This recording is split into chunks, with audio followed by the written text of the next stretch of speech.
People look stupid when they cry. Mike and Tom discuss a James Gunn joint super on this week's main show. Hey, Tom, how you doing?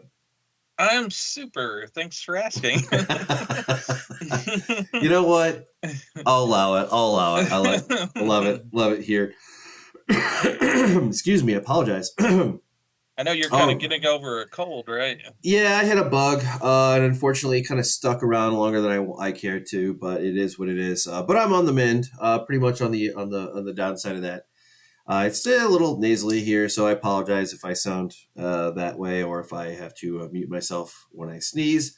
As But long as it's not like a Franz Kafka bug, you're probably doing good. yeah, yeah, or a bug from Starship Troopers. Those Mm, wouldn't want to deal with those. mm-hmm. But yeah, so I am Mike, And I'm Tom. and this is our weekly main show on our channel, The1st-TheLast-TheNerdom on YouTube. Mm-hmm. We're also Thomas has our account on Twitter. He manages that. And I am on off my own little land on the Fediverse, as it were. And in any case, we would love to get into this week's topic, which is, as Tom alluded to, is Super by James Gunn. Mm-hmm. But before we do that, we got a little plug-in to do, and I'm going to cue this up here. And kind of remind the audience. Now, unfortunately, we had somebody that dropped out, which is fine. That's totally fine. We had 58 subscribers, and now we're down to 57. We're a little heartbroken, a little bit, not really, but that's them's the way the breaks work for YouTube. As it were, you gain some, you lose some. But in any case, I wanted to call attention to our last week's show where we covered Nick Cage and Mandy. And I just wanted to kind of float this question out to Tom and spend just a couple quick minutes, real quick, because I can't believe we didn't do this when we talked about Nick Cage. We kind of dipped into it a little bit, but not really. What is your favorite Nick Cage movie that you have fond memories of, or that you have something around that that's Oh, special to you? I have a few, but one of them we already talked about, Raising Arizona. In high That's school, true. that's That's the movie I saw. This the first movie I saw with Cage, and yeah, I've been following him ever since. I loved his performance. I think he's a comedic genius, but he's also very multi-talented. He could do serious. He could do serious and funny at the same time. Mandy's sort of like a culmination of all of his, I think, acting chops. He goes from tortured to bravado to funny to just all the spectrum of the rainbow of his abilities. And what about you, Mike? yeah. For me, it's funny you say that about high school because when I was in high school, I used to watch this movie quite a bit in the mornings, getting ready. I think freshman and sophomore year, I watched it pretty. I wore out the DVD. It was the what was it, the Rock, with him and Hmm. Sean Connery, Yep. and Carla was the prom queen. I just loved that movie, and I just couldn't get enough of it. And then years later, it was Con Air. But yeah, I remember watching that movie just as like kind of a fun little thing to do. And the really early in the morning, you get up and you can't watch all of it, but you watch and you watch what you can. But I always had fun Hmm. with that. So I've always been a big Nick Cage fan, as it were. Hmm. And you're right, he has an impeccable way of of delivery, especially when he's Yep. doing comedy. That's true. Yeah, I That's guess true. the people in the know or the business calls it range or whatever. But hey, yeah, he has a wide range, acting wise. But yeah, yeah. So we saw that Mandy didn't do as well as we had hoped for. So we're just kind of giving it some ups on Yep. there to just if you haven't checked it out, maybe check it out. We have a huge back catalog of different things that you could check out. But hey, we're new to this. We're about 2 years into it, but hey, we're still learning things. The things that I think aren't going to do that great do amazing, and then those things that I think are gangbusters, underperform. But hey, that's the way it is, and I could blame it on the algorithms, or I do the thumbnails. I could blame it on maybe my thumbnail wasn't all that great. But hey, whatever it is, that it is what it is. Yeah, I read something about the first 5 minutes of a YouTube video is kind of make or break. At some point, I'm sure we will experiment in that vein. But as Thomas said, we are always learning, and our production values already are way light years ahead of where they were. I don't know how to rate us versus anybody else, because we don't really care about that. We don't really do that. We just only really care about what's really true and honest, and that is we only compare ourselves with ourselves, because that's really the only measure that matters. Maybe one day we'll break loose and we'll start to get the numbers up, but in the meantime, we are sharpening our skill set every day, every week, every month, as the years roll on. As long as this thing's fun and it's lighthearted and all that good stuff, we will do that. This is Thomas out on Twitter, repping the first, the last, the Nerdom. This is just me on the Fediverse. I need to make a dedicated first, last, and Nerdom one, because it's got personal stuff on here. Nobody really cares about that. And I kind of want to keep that separate from the show, because our show is just supposed to be just two friends, nerds rolling through. But as always, we are up to, I thought we had really broke 150 videos, but I guess not. It kind of feels like I'll be honest with you, with this YouTube and the channel thing, it kind of, when you see numbers, it kind of feels like a number sticks around for a while before it kind of moves. So I guess this video will be 150 by the time you see this, whatever time of day or night it is, or year or month. This is the year of our Lord 2023, and we are in September. Fast approaching the middle of the month. And boy, it's going by quick. Holy cow. Yep. I think this good grief, this year is already like 2/3 done. I had a little chart here, but anyway, I'm getting too long-winded here. But I'll pull it back to center here, and we'll jump here into our main topic. But again, if you could please comment, like, subscribe, and cost you nothing. We are not at that stage where we monetize it. We don't really care about that. We just want to get a community going of like-minded folks, nerds, and do our thing and have fun with that. And it's in our name. We want to be the first and the last word in the Nerdom. And so we're the first, the last, the Nerdom. We cover everything from horror to sci-fi to fantasy. And this week we're looking at a black comedy about a superhero without powers. And I'd seen it once before. Probably it came out in 2010. It's probably was about 10 years ago that I saw this on probably it was Netflix at the time. Now, have you seen this movie before? Thank you for soaking up time there.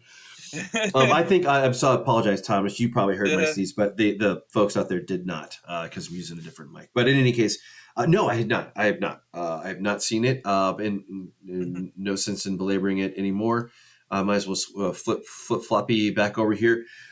No, I at first when I saw the graphic, like from far away, like when you shared it with me, I saw it as like, I was like, oh, okay, so this is like Kick-Ass. That's what I was thinking, and it kind of is. But I think this is quite a bit darker than that one by There's a couple levels. Right, it's similar in theme, and Kick-Ass came out in 2009, and Super came out in 2010. Although James Gunn had been working on this movie as far as the script, as early as 2002, and Mark Millar, who wrote Kick-Ass, was writing the comic book in the early 2000s. So it was just two people having similar ideas, developing it in different ways, and that's what's kind of cool. There's sort of a lot of stuff in Hollywood kind of comes out, gets developed, and I don't know if it gets greenlit because someone else hears about it. A few years back, we had those two volcano movies. We had two asteroid movies hitting Earth, and it's just those are common ideas. Like last week we talked about revenge. how many revenge stories are there? So, and how many ways True. can you tell a revenge story? There's endless ways. So why can't there be a couple of superhero movies that have similar themes to them? And Very true. like you said, they're told in completely kind of different ways. I think this Kick-Ass's violence, although it is pretty heavy, there's a kind of a comic booky feel to it, even though it's really dark and kind of heavy handed. Whereas this movie, its violence is in your face, and there's no sugarcoating what's going on here. So basically, Rainn Wilson plays the main character, Frank Darbo, who his wife leaves him, and he's looking for some type of meaning to his life. And Hmm. there's no two ways about it. The guy's effed up in the head. He kind of reaches for messages, and not to disperse religion, but he goes not to Jesus, but to the Holy Avenger for inspiration. Yeah, yeah. There was a little bit of a touching of a base of a schizophrenic kind of Hmm. visions or something, but it was very well done, and it didn't really stick too long on that. Yeah, although his superhero doesn't have any superpowers, I guess the strange thing about him would be that he says that he has visions, or he's always had visions of Hmm. seeing, basically seeing when humans are acting out and they're being really, really nasty to each other. It Hmm. appears manifests itself as a different thing, and that's not a spoiler at all. Right. But yeah, yeah, this was Rainn Wilson is always fun to watch, and Hmm. he you I thought when I saw him, I saw that face because his very unique face. I Right. thought, Yes. oh man, oh, so this is just going to be maybe this is just going to be Dwight Schrute doing a comic book movie, but it is Hmm. not that at all. You divorce yourself from that concept right away as soon as you start Hmm. getting into him and you start to see how he reacts to things. He also plays it very straight in his life. He's kind of a straight Yeah. edge kind of guy. Um, Uh-huh. Kind of bland, kind of boring, kind of milk toast, kind of very serious and really joke around. Um, Hmm. all that more that you just kind of get this impression that he lives a very antiseptic kind of life. Like Yeah. these are the four walls. This is the commute. This is the Yeah. job. This is the thing. That's it. Yeah, maybe like you were touching on the schizophrenia of it.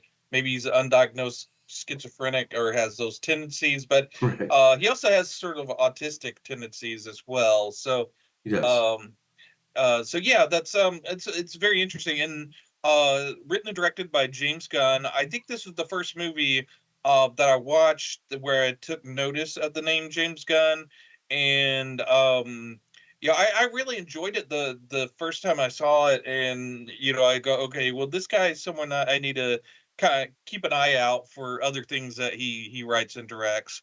So yeah, this is where I first noticed him. So whenever he started when he did Guardians of the Hmm. Galaxy, I go, oh, okay, this guy, I know this guy, and so yeah, I had this is where I started building history of with James Gunn, and he had trouble making this movie throughout the 2000s because the studios were saying it was too violent, too black for the comedy, and he wanted John C. Riley to be actually the guy in it, I and could see that. yeah, I could. I don't think it would have been a different movie, but I don't think it would have yeah, been too different because they're very different actors, but they also they have their own kind of unique way of delivering lines and comedy and whatnot for sure. yeah, and he they told him John C. Riley couldn't carry a movie, so he wasn't a big enough a Mm, star for it, and so he was kind of put it on the back burner. mm. And I'd forgot this, but he at one time was married to uh, Jenna Fisher, who was in The Office, and she read the script and said, "You know who's perfect for this? Rainn Wilson." Really, I did not Yeah, know so that. so Interesting. she gave Rainn Wilson the script and he loved it.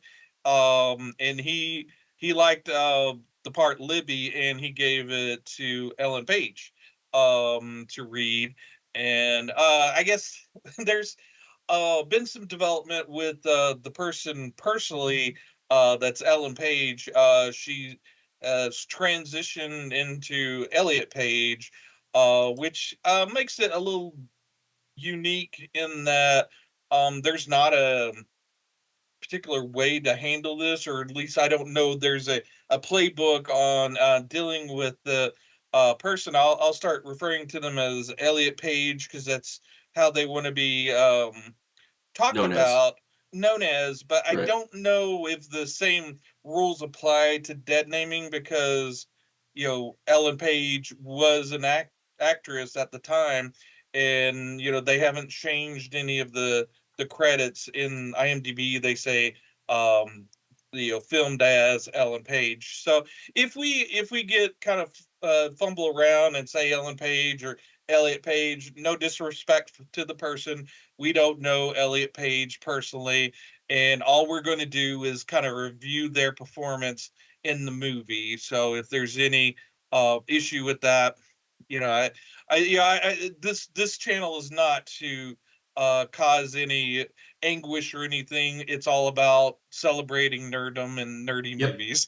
Yeah, in that vein, I'll sidestep the whole issue because I have very opinionated personal takes on it, and that has nothing to do with this. And just to show that I can be objective and not care about my personal thoughts or feelings on that, and divorce that from this concept, I will speak very candidly and honestly. I've always been a fan of Paige. I've always been a fan, going back to one of my favorite movies. It blew my mind. So 2010, completely unaware of this movie, but there was a Chris Nolan flick called Inception that I fell in love with. I saw that movie 2 or 3 times in the theater. It came out in the summer. I remember, and I fell in love with that movie. And further later on, also was when we covered it not too long ago, Days of Future Past, X-Men. I thought Paige delivered a wonderful, wonderful performance in that. I mean, and I know that I think that really, I think when Paige hit the big time was Juno. I don't remember seeing that one, but I know that there's a big fan base out there that love that movie. And whatnot. So it'd be fun to Juno maybe, and Juno. Yeah. I think I saw Paige and Juno first, but Hard Candy I think was their first movie, or relatively first, and I think I saw that maybe later, and that one's a really dark, heavy-handed horror movie that I don't know if we'll cover on this channel, but yeah, Paige has a big back catalog of films, and at the time she was the go-to for if you wanted that nerdy girl in your movie. She Right. would be the cream of the crop to get in there because she could dial into that persona. But yeah, and just a kind of a thing about Juno is both Paige and Rainn Wilson is in that one too. And one of those kind of factoids I read was that because I've seen Juno, but it's been forever, so I don't really remember it. But at one point, I guess when Paige, the characters they're playing, meets Rainn Wilson's character in the movie, he's behind the counter. And in this movie, he goes to the comic book, and it's reverse comic book shop, and Paige is behind the counter. So, and Paige is playing the character Libby in this, who gets introduced to Frank at the comic book shop, and she's the go-to person for him asking comic book related questions, as far as he's needing to research because he's not that familiar with comic books and comic book superheroes.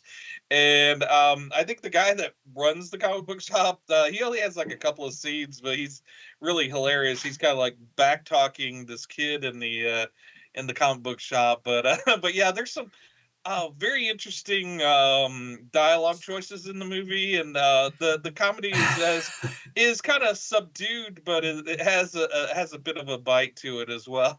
It does, and you definitely. I think Rainn carries the movie very well. Hmm. I think Paige definitely did a good enough job Hmm. anyway. And it wasn't definitely tailored to the role for sure because Right, the the character of sidekick Libby, yeah, yeah, isn't really germane to the overall storyline, although it kind of is, but only for like a point or two. But in any case, yeah. they both play off each other pretty well. I did think that the Page kind of overdid it sometimes for just a couple scenes, but that's Yeah, yeah, I if don't. you're getting down to that level of nitpickiness, then you can still acknowledge that that she did a great great job for the role for what it Yeah, was. It's yeah, not but a Oscar winning performance, but it's right, a dark comedy, and that's a good way to put it, dark comedy. right, and Rainn Wilson's character Frank is sort of he's kind of narrates the movie. He's the focus of the movie. All Right, the other characters are kind of ancillary. right. They're kind of they need to be one dimensional because he's the guy that's seeing the world. And we've talked about this before in movies, in that the main character is kind of slanted, or he doesn't see reality, and we're seeing what he sees through his eyes. So there are some very fantastical elements to the movie. That's all obviously probably him hallucinating.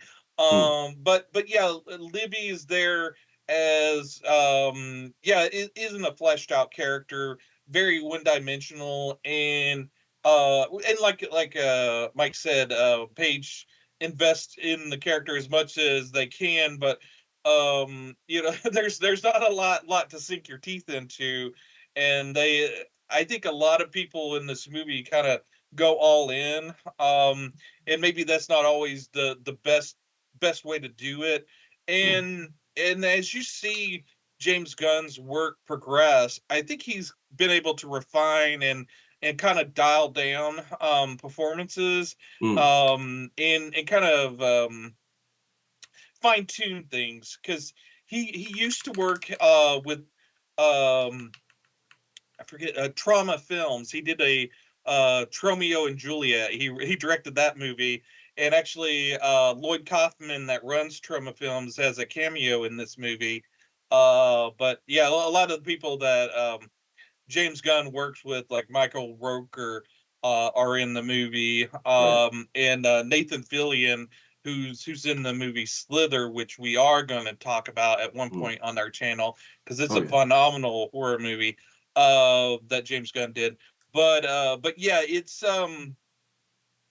you can see the kind of how he wants to approach superheroes in this movie, that gets fleshed out and refined in I don't think Guardians of the Galaxy really has much to do with this, but I think Mm-mm. with the Suicide Squad and his series Peacemaker Mm-hmm. with John Cena, Right. very much is sort of Super is sort of like its predecessor. That without, I think you see the ideas that he was trying to develop as Super kind of paying off with the Suicide Squad and Peacemaker. Peacemaker. I think Yeah. that's a great observation. I don't think I've heard. I was just thinking. The comedy, James Gunn might get as he actually is a studio guy now, a Hmm. bigwig as it were. I think that he's going to get unfairly maligned for things that are beyond his control. But you know what? Sometimes everybody hates the boss or loves to hate on the Hmm. boss, and I think that's a little bit of what's going on with him. But aside from that, that's a great observation. I agree with that completely. That's a great point because. Guardians of the Galaxy brought that kind of that lightheartedness to Hmm. things, but at the same time, it had a very serious tone that was Hmm. important to the movie that carried on throughout the other two movies. Of course, I haven't seen the third one, but all the Hmm. same, that is true, and that's still true to Suicide Squad had that too a little bit. Peacemaker, not so much. This is more of a comedy, but there is an underlying personal narrative going on there that you cared about, and you do end up caring about Frank's journey, where it is a film about, of course, the typical morality, although it doesn't really. It is, but it isn't, because it really doesn't spend too much time thinking about, is it right or wrong to do this? There's a couple scenes like where it's more from Frank's point of view of like, he's like, oh God, like I might actually I might actually be hurting people that aren't criminals, and like it kind of dawns on him in this one scene with Paige. But aside from that, it really is his personal purpose. What is my purpose? Where do I belong? And again, it's set against that dark comedy and with a lot of action. Surprising. It surprised me with how much action it had, actually. Yeah, I was looking at the there is a death count to the movie.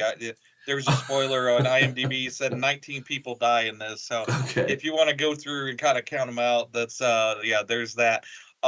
Which isn't too big of a spoiler. But yeah, there's when he becomes a superhero. Like you said, he kind of gets kind of amped up, and he has like this purpose. But he kind of builds it up in himself. So whenever he's waiting on a movie and the guy cuts in line, he's like, "Oh, I know how to handle this," and he turns into a superhero persona and cracks the guy's weapon of choice as a superhero is a wrench, and he cracks the guy in the head with his wrench. It is a pipe wrench, there's no two ways about it. When you crack someone in the head with a pipe wrench, bad things are going to happen. So and they don't pull punches. You see the guy's forehead split open, and and then he's going to the bad streets. And Euclid, just like MLK, is definitely one of those streets that every city, just about every city in America has, and you probably don't want to be hanging around there after dark. In most cases, but he's kind of funny how he goes to the it has a little. He goes to the library and he's wearing a beard, thing, and he's like, "Oh, I'm doing I'm a college student and I'm doing a research paper on drugs and drug dealers." Right. Where do drug dealers hang out? It was fun. It was fun. And it just surprised me with, it did take me back a little bit by how direct the gore was in it. But it wasn't overdone. It was perfectly played. But the first time you kind of see what happens, the first kind of uptake of real violence and gore, you're kind of like, oh, it's that kind of movie, which is dark, obviously. But and everything kind of escalates, and it's interesting to see how he navigates. And I think you kind of mentioned it a little bit. There's sort of a moral ambiguity here. James Gunn isn't telling you how to judge the situation. He's telling you how the main character is seeing things and how he is judging things, and his personal struggles throughout the movie with what he's doing. And this is a character that believes he's being led by God down this path. Although I think anybody that maybe was younger and tried to do deals with God in their head knows that you could try waffling. Well, maybe you don't want me to do this, but maybe show me a sign. Right. He's trying to kind of play games with this as well. But this is a guy with that's trying to be a superhero, but in real life, and this is treating it as if it was real life and with real life consequences, and they are definitely there. And is there a happy ending? Maybe. You really kind of have to there should be a kind of a personal struggle at the end with the ending. But I had no problem with the ending. The way it plays out just kind of makes sense for what happens. Yeah. Yeah, I was gonna say, and you can always kind of do I think the TV show Dallas famously had a whole season, and then the next season it was revealed that it was all a dream. It was kind of a big kind of a pull the rug out from the audience. Probably one of the first times that ever happened. I'm not saying it's to that level, but who's to say that the ending as it's told, as it's shown, who's to say that that particular ending isn't just in his head? Right. And maybe in reality, certain things that happen actually just kind of turns out even darker than what we see, and we're just seeing him kind of like make his own little world around it. But for the Right. most part, not getting into too many layers of the onion here, because you can slice and dice a movie a million ways down through the center. But putting that aside, yeah, I thought it was interesting. I don't know that I was satisfied at the end of the movie. But then again, I mean, like, what do you expect? You kind of you're shown this thing. It's not a big moral play. It's not there's no moral of the story really. It's just Frank and what happens to him and how he reacts to life. How he makes lemonade when life gives him lemons. Right. And I was gonna say too. In my notes, I saw that he reprised his role as the Crimson Bolt in Brightburn in 2019, I think.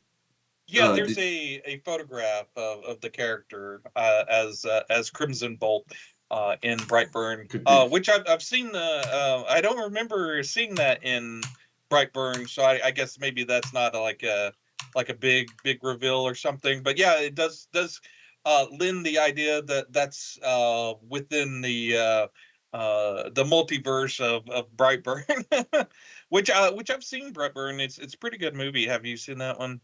I, no, I don't think so. I don't. I feel It's like. Go ahead. it's kind of a little movie, but it's basically and James Gunn produces it. It's basically what if Superman saved. Okay. I think I do remember seeing the trailers for it, but I never watched it because I Mhm. just wasn't interested in that concept. But if they ended it with a big battle between Crimson Bolt and Okay, Brightburn, I've been there. Maybe that should have been the sequel. interesting. Yeah, Brightburn well, Burn versus the Crimson Bolt. yeah, that would be fun to go back and watch that though. And maybe we might cover that one day, but although it Mhm. would be probably further down the list than either one of us would want to pick it up unless there's some substantial thing behind it or news related thing for it. Yeah. But I will say this: James Gunn is a solid movie maker, producer all the way around. You cannot impeach his ability to make a movie. I was going to say something. I was very curious, and I didn't see anything in my research in my notes about it. Of course, I didn't look too hard. There's something about this movie, and there's a couple Oh, really if telltale tentacle just signs. in case Like, our audience is squeamish, you might want to kind of skip ahead. oh yeah, yeah, But go ahead. yeah. There's this. As the anti-squeamish shot there. Yeah, you can't go Um, wrong with bunnies. yeah, but yeah, there's this there even more this thing with tentacles. I don't know Yeah. what that was, but there had to be. I'm just curious to kind of like, was it a throwaway kind of thing? Because it came up a couple times. I was kind of. It's something you probably never will find out about unless somebody writes about it or somebody asks James Gunn, "Hey, back then, what the hell was going on with this? What did you mean by that?" Or was it just it just happened like that or whatever? But again, it's not Yeah. really a big deal. But there definitely is this kind of typified version of good and evil. Kind of through this kind of thing that apparently Holy is Avenger. Yeah. is Played by the Nathan Fillion. yeah, according to Great lead. Paige, yeah, Libby, the character that Paige plays, it is the suck ass worst comic ever, or super lame, Yeah. Right. Yeah. Sort of that. I forget. Willie Ames does like the Bible Crusader or something, which I'm sure that's sort of um, the inspiration for that. There's James Gunn has kind of his he's really tuned into the nerddom and all the facets He of it. is. I'm sure the tentacles was him kind of making fun of the tentacle meme that's in Japanese cartoons or anime. There's that the memes. I think a lot of it's surface level. Like the sergeant that they keep interviewing in the movie is actually William Catt, who famously played the Great American Hero on the TV show Greatest American Hero. Um, that's very few people remember, but I remember it was a TV show during the '80s where this guy gets finds this super suit, this alien super suits that gives him powers, but he has no manual to it, so he does. He doesn't know how to control his powers. I think it only lasted a season, but it's interesting that he got that guy to be the sergeant in this. Also, the bad guy who is a bad guy, but maybe for reasons that Frank doesn't realize. He thinks Frank kidnapped his wife, and which is really actually just that she left him because she's a drug addict, and she kind of backslides and gets messed up with this drug dealer, which is played by Kevin Bacon, very nicely performed by Kevin Bacon.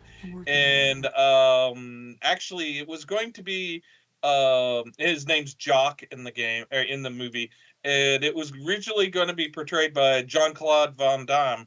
But a week before filming, he was kind of flaking out, and he really didn't want to, film a movie if this guy is going to flake out on him. So in the 11th hour, Kevin Bacon agreed to do it, which I think Kevin Bacon did a fantastic job with what he had to do, and it's very over the top as well. You know what? I can't believe we were like half hour plus into it, and we didn't even talk about Kevin Bacon. Kevin Bacon's always a treat to see on the screen.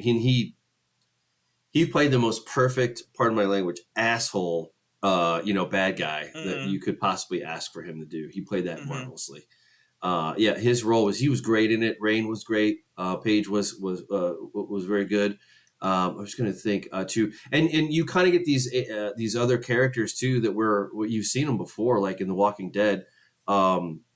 Daryl Dixon's brother Merle, I think, plays the character. Michael Roker. Him. Yep, he's in there too. There's like a couple of guys that I was going to track down on. Yeah, and James Gunn's brother Sean Gunn is in almost everything he does. That's who it was. That's who it was. Yep. That was like, I know I've seen that guy before. Yeah, and I think either him or actually James Gunn himself plays the devil guy that's on the little TV show with the Holy Avenger. And, that's awesome. But yeah, it's obviously it's not a perfect movie, but it's not a bad movie, and it does kind of shows you the genesis of what comes later. Obviously, his better work happens later on in his career, but yeah, this is an interesting kind of glimpse into early Gunn and what he was doing. And if you like Peacemaker, just know that it's not a perfect movie, but this may be something that you might enjoy as well, because it does deal with a lot of the same themes of a guy that wants to do right, that goes about it the wrong way most of the time. And it's kind of an interesting sort of like that dumb guy mentality of he's going to try to fix his life, but whatever he does is not going to fix it because he's not addressing the actual issue. He's looking externally for answers instead of internally, and maybe seeing a very good shrink. So this is sort of kind of a train wreck happening as you watch it. But yeah, it's one of those things that is quite fascinating. And again, there's not that moral center there. So you could kind of draw what you want from this. And And like say with Kevin Bacon, he's kind of a smarmy guy, but he's not overly bad guy. He actually has some good qualities. He he compliments Frank on his eggs. He really loves his eggs, and he's actually. It seems like he generally wants to be a nice guy, but he doesn't know how to be a nice guy either. So so yeah, there's a lot of flawed people like Liv Tyler in the movie. She's a drug addict that he was sort of Frank was sort of like the rebound for her. She's not a good she's not a completely good person either, and there's a lot of not good people or misguided people. Right, absolutely, yeah. The other thing too, we're gonna remark at the quality of the camera work. The cinematography was actually pretty good. More probably better than a lot of movies that are much more well known than this one in particular. But it works. It works very much very well throughout the thing here, and I'll let it play here a little bit to give the audience a little bit of a taste. And I didn't realize Rob Zombie was the voice of God in it, so there's that as well. There's funny. Actually the music, like almost every single thing James Gunn does, has excellent. The soundtrack is excellent in it, and I forgot that there's a Cheap Trick song on it. There's the scene where he's remembering how they fell in love and got married. They play a great Cheap Trick song. So yeah, obviously they probably didn't have a huge budget to spend on the music, but the song choices that they pick and use is really good. Yeah, I was gonna say too, what this reminded me of was the costume, and I don't know what came first. I'm too lazy to look it up right now, and I don't have it in my notes. But just kind of going off the stream of consciousness here, it reminds me of Phoenix Jones, the suit and the approach of that. Like, if you're not familiar, Phoenix Jones was this, and we've talked about it offline quite a bit at length. I think we've had a few discussions about it, but Phoenix Jones was this Seattle area, normal every guy that decided to do his own thing, and then it kind of became its own soap opera, as it were, for that. Yeah, that's true. Yeah. I think this came first. I believe. Okay. But yeah, the height of it was in the 2010s, the early 2010s. So yeah, this might have inspired some people to maybe. I think Kick-Ass and this movie probably inspired some people to go out there and do the whole thing. And then I forget the name of the person that did the documentary. Yeah, but I think that's what we were talking about actually one night, because I think it was just by happen chance. Sometimes we'll compare notes on like what we've seen on YouTube, and one of the things that we both have a fondness for on YouTube are kind of docu-series type things where they tell a story about like what some real life tale or something that happened or people. And I had seen one version of it, I think, and you had said, "Oh, I saw that same one, so and so," and then we actually started kind of going there and have a little bit of a discussion. It's if you go to Atrocity Guide's channel, there's a video called "Fall of Phoenix Jones," and that's a great video to watch. Kind of gives you a history of things. But yeah, that's and maybe we'll put that in the notes. But yeah, it's but yeah, Atrocity Guide is the channel. So yeah, see, I always screw this. This is why I can't. Yeah, I'll do that later. I'm not going to do that on the fly. But in any case, this is self-conscious for spelling here. But as it goes, nonetheless, and we'll put that down in the show notes down below in the description. If you want to follow your own, follow a good tale. Thank you. Appreciate it. My ears are stopped up, and I can't hear as well as I used to be able to when I'm not sick or stuffed up anyway. But so yeah, the early 2010s, there was a lot of guys that got sort of, and in the, like you were saying, the armor or the outfit that Rainn Wilson puts himself in has, that the leather and the kind of the shoulder pads and various things that they ended up maybe cobbling together as their outfits in on the streets of Seattle. So, and did the movie? I think it takes place, or is supposed to take place in Seattle, isn't it, or somewhere in Washington? I know it was Uh, filmed. It was filmed in Louisiana, actually, and the movie Super was, and some parts were filmed in L.A. Like the comic book shop was filmed in a L.A. comic book shop. I have no idea, but I do know that I do remember seeing that the place had seasons. So they definitely had like fall, or it was kind of hinted at that it was colder or fall. It was not Yeah, summer like in the right. during the year. Yeah, But I don't know that they said where the location was to, or none that I right. recall or remember, or of anything remarkable, to Yeah, be honest. But so it doesn't.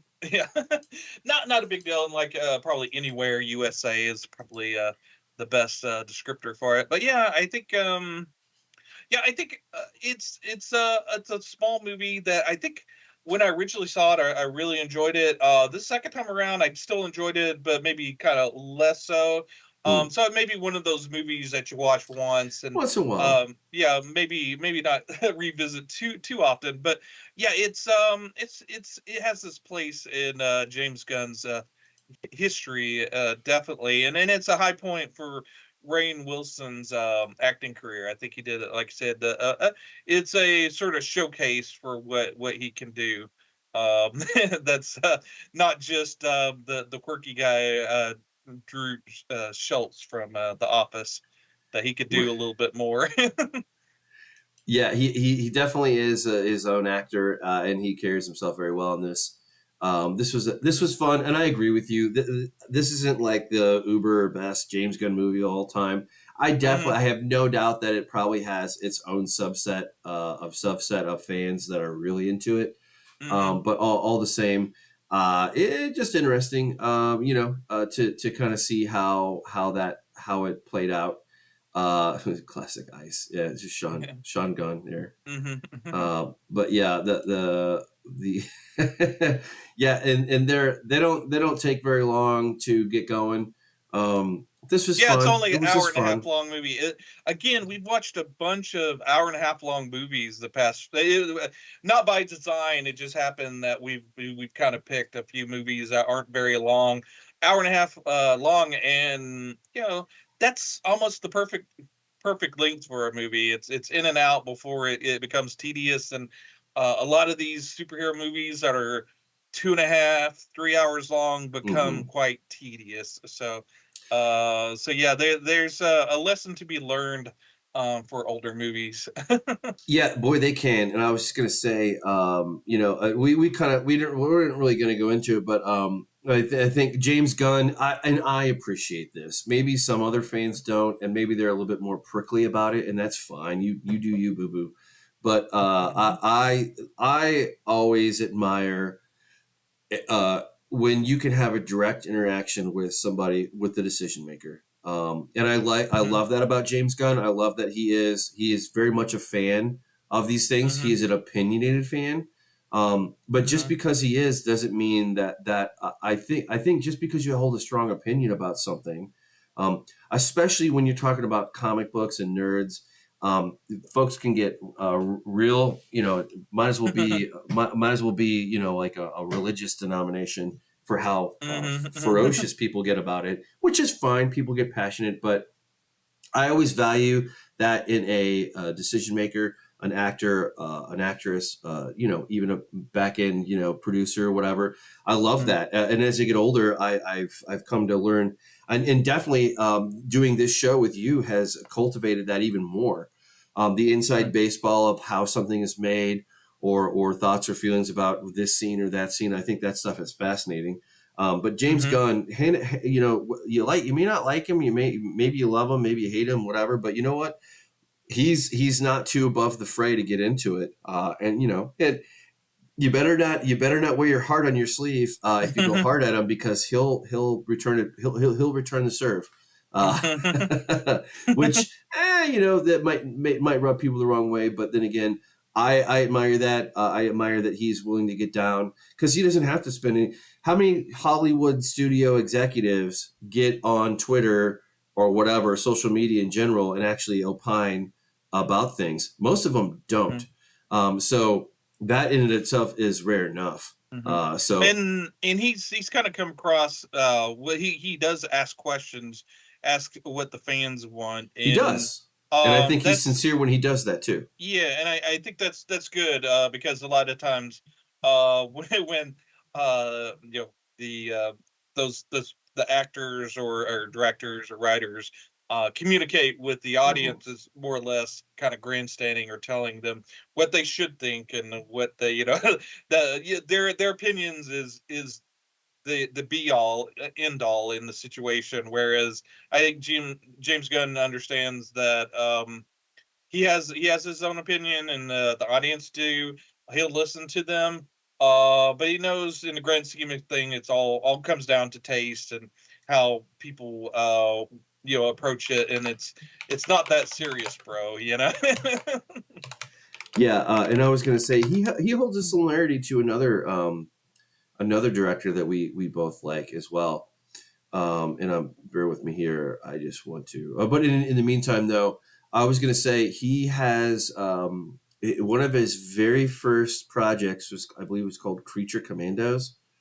But it was an animated show, not a movie, but a show.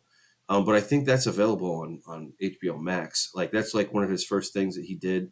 And of course, I think there is another show called Creature Commandos, which is going to be Amanda Waller, which is in the pipeline for DCEU type things for the new DC. Yeah. I think that's going to come out like Peacemaker is going to be like a series, that sort of thing. Right. I guess my whatever. I was Taiki Waititi was who I was going to call out, mention, because we kind of dived inadvertently. We kind of dived into his early work. We touched on that with What We Do in the Shadows, and then the show came later on, of course, without him per se. But you can kind of see like where when they're younger, they're more experimental, and they kind of have a tempo or a pacing or cadence that they want to hit, and it's very rough in their early work. But you can see where they totally nail it, and they make it smooth as glass, and you don't even see it in the movie. You don't see any rough spots at all. Like, so you can see as these directors get better at something, they don't just get better a little bit, they get better by leaps and bounds. And James Gunn has that ability, is what I'm saying in general. So I think that what my point of bringing that up is, just like when he was a young guy, a hungry guy, a young producer, young director, and he was trying to figure out what worked and what didn't. I think he very much was kind of thrust into a new position with this co-CEO role or co-president, whatever the hell it is, for Warner, for DC. And I would say that I think that he has made a few missteps, but I think that he is very quick to learn from them. And I think that gives me hope for DC for the next Superman movie coming out, which isn't going to be Cavill or whatever. It's going to be, well, we don't really know. Nobody really knows. The Superman legacy. Yeah, there's a lot of speculation that people are doing, and it's fun to do because nerds love to speculate and make their opinions, and a lot of times they have hard and fast opinions, and they argue with each other, and I think that's the fun of the community, and I think it can be anyway. it can be. There's the whole toxic thing that people try to inject into things, and I think that's a lot of it comes down to you're not talking to your friends at the lunch table in high school. You're talking to people online, and there's a bit of anonymity, and also when you're further away from a person, you see them maybe see them less as a person, so there could be that antagonistic relationship, whereas if you're looking at them across the table, maybe that's not gonna gonna fly. So yeah, there's that. We're still kind of learning. The whole internet thing's not it's still in its infancy, and we're still kind of learning our etiquettes and how we communicate with people. And all I can say is, be nice out there. There's no need to be rude, and just treat everybody with how you'd want them to treat you. So the golden rule's always golden. Yeah, and the other thing too, I'd add on to that is, social media is not real life. Sometimes people get really fired up, and I'm guilty of it as anybody else. But the other thing I was going to say was I didn't have any. I was going to just lastly kind of throw this out for you. I think we're coming to the end here, but Yeah. David Corenswet is going to be the new Superman, and Rachel Shannon. I'm so sorry. Whatever, but Raquel.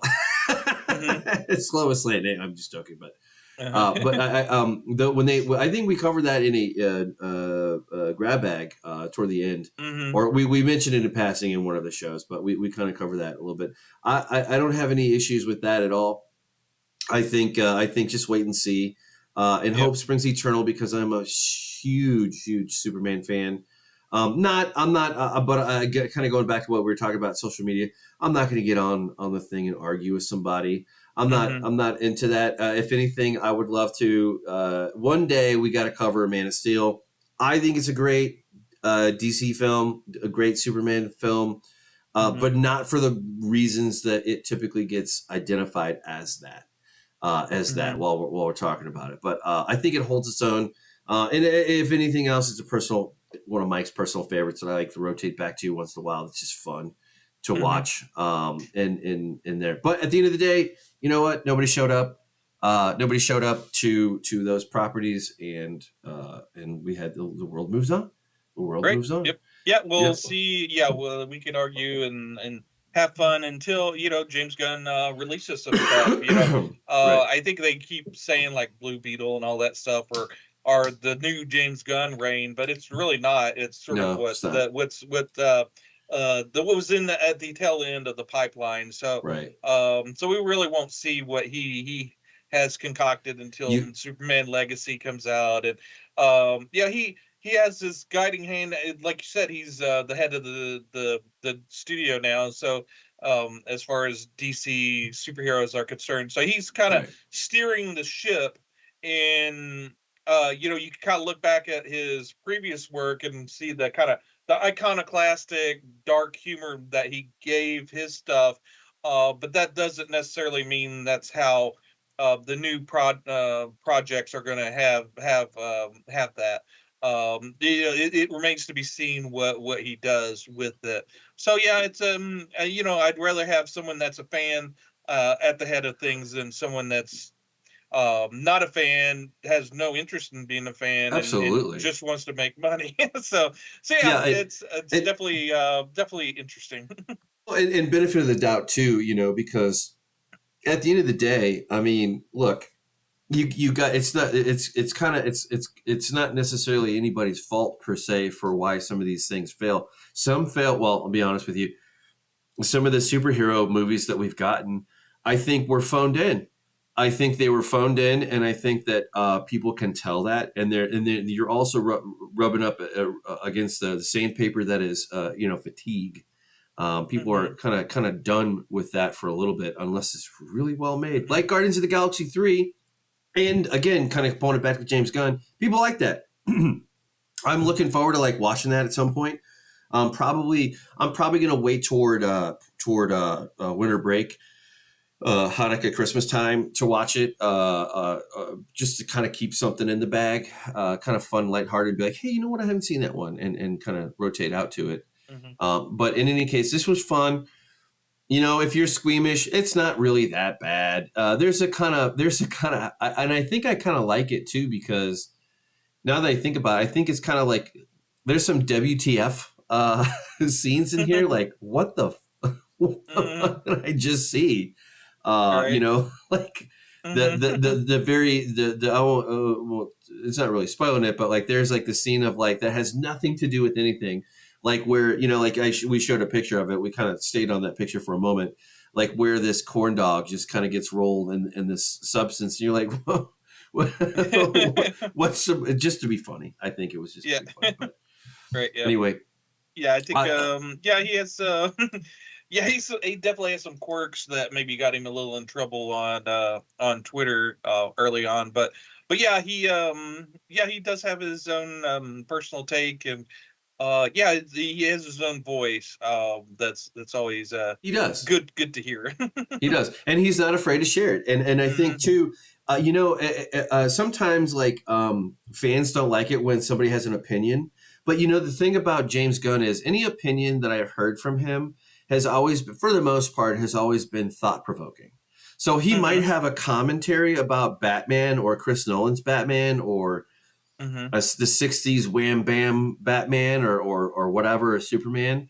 But you know what? The one thing that I have heard in some of the kind of the same circles of the YouTube channels that we both kind of overlap and follow, and not, I've heard them discuss his comments on that. We're not really, we're kind of wrapping it up here, but and maybe if I go search, I can pull those comments. But in any case, like they're thought provoking. So it's kind of like he is a fan. That is what a fan does. That's exactly what we're doing. We're talking, we're discussing these things. We're having fun doing it.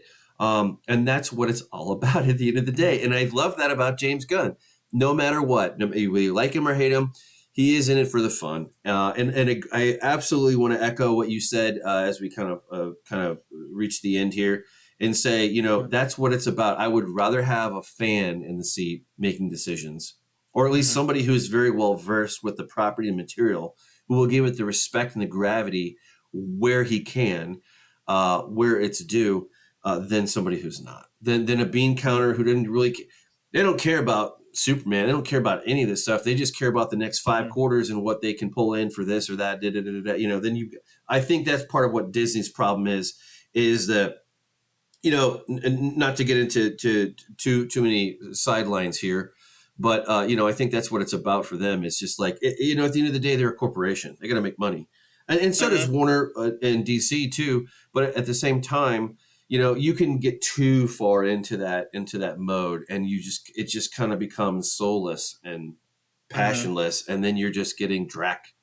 It's just a machine. It's just printing out money, and that's it. That's all the fun you get. But yeah, anyway, kind of pulling it back.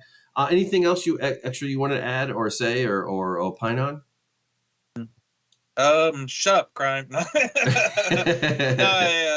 it's it's a little movie that's fun to watch. Yeah, it's I guess one other thing I wanted to say is it's on Plex and it's on Tubi. A lot of the stuff that we cover lately has been on Tubi and Plex.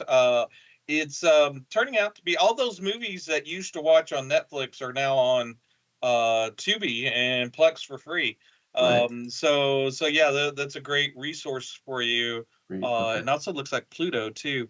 And Canopy, which I have never actually done anything with, but it would be interesting to see. And to kind of your point, you were talking about Tubi, and Tubi kind of came up in the news too. And I think I posted an article. We're not really going to cover it, but it is a fast growing platform that people are going to watch stuff because they get out of the way and they just serve up the content that you want to watch. You don't have to worry about 15. The problem with Netflix and Disney and even HBO or Max is they make their own content and then they shove that to you because they own the property. The front page, it kind of takes a minute to get to there. Whereas a Tubi or a Plex or that, they don't have that. They can't do that. They have to kind of go with whatever they have at hand. And you get some fun movies that maybe you didn't even know existed. And I think that's what. And I think the strike also helps that too, because I think people just want to tune in and drop out. As it were. In Tubi, I was going through, and they have a ton of horror movies that I want to recommend. But I think one of our good things about our channel is Tubi can't. It tries to cater to your likes, but there's so much out there on Tubi. It's hard to navigate, and Super may look similar as far as the art to say another maybe worse movie on Tubi.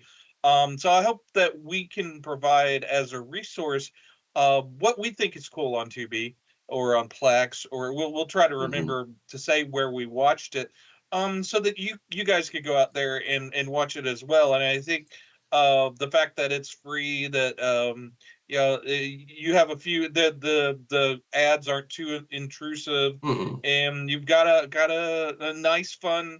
I've kind of lately got back into, hey, it's Friday night, Saturday night, let's get some popcorn and watch a fun movie. And so the fact that me and Mike have a big history with movies, we can kind of navigate the trenches of Tubi and Plex and find those hidden gems in there. And if you just pull up horror movies, it's not going to list every single horror movie on Tubi. Sometimes you have to kind of drill down and find those gems. So our job is there to maybe find those for you. Yeah, absolutely. Yeah, and as I say, and I think that maybe in year 3 and year 4, we will kind of put on that critic hat here, because by the time you've taken, just by sheer experience, you tend to pick up things. We are not the same people that we were when we started this channel. So when we get into year 3 and year 4, if we stick around that long, I think we will kind of put that. I think I will be more confident to put that critic hat on. I'm never going to be a Chris Gore or a Siskel and Ebert or anything like that. I envy you because I think you are far better with that, because you have you know the genres inside and out way better than I do. Unless it's something that it kind of touches on the periphery of something I'm very familiar with, like sci-fi or a book or two or whatever. Like just kind of like John Scalzi. We've been waiting forever for. Apparently, Sony bought the rights to Old Man's War, which is great, excellent book and series. If you ever get a chance to read it or listen to it on Audible or whatever, but a great book, would be a fantastic movie if they have the budget for it and they have the right creative around it. But there's hundreds, if not thousands, of titles that get optioned or whatever that never kind of make it. They never see the light of day again. That's just kind of how it works. But anyway, I echo that. And I think as we go forward here, we are fast approaching the end of this one. And I just wanted to say, give Thomas a follow out on Twitter, on his Twitter account. He always puts out that, and he also is on Reddit here or there or whatever. And I'm in and out of social media so much, it's ridiculous. Would be helped if I didn't get banned, but oh well, as it were. But yeah, in any case, love it if you could give us, share out the video. That would be great. It'd be really fantastic. If you could like, subscribe, comment, tell us what you like, tell us what you don't like. We're always picking up new things here. And we are forever better for it as we watch these little gems and kind of unwrap them. But I've been Mike. No, I'm Thomas, and my social media is pretty tame. I don't get too crazy. Maybe have a hot take on a fortune cookie, but yeah, there you go. But be safe out there, guys. I know those streets can be a little mean sometimes. Stupid crime. Crime, beware. Yeah. Beware crime. Yeah. We're gonna be quoting that quite a bit. Yeah. And for the special treat, our outro. Shut up, crime. Now scram, dude. This has been a The1st-TheLast-TheNerdom production. Out.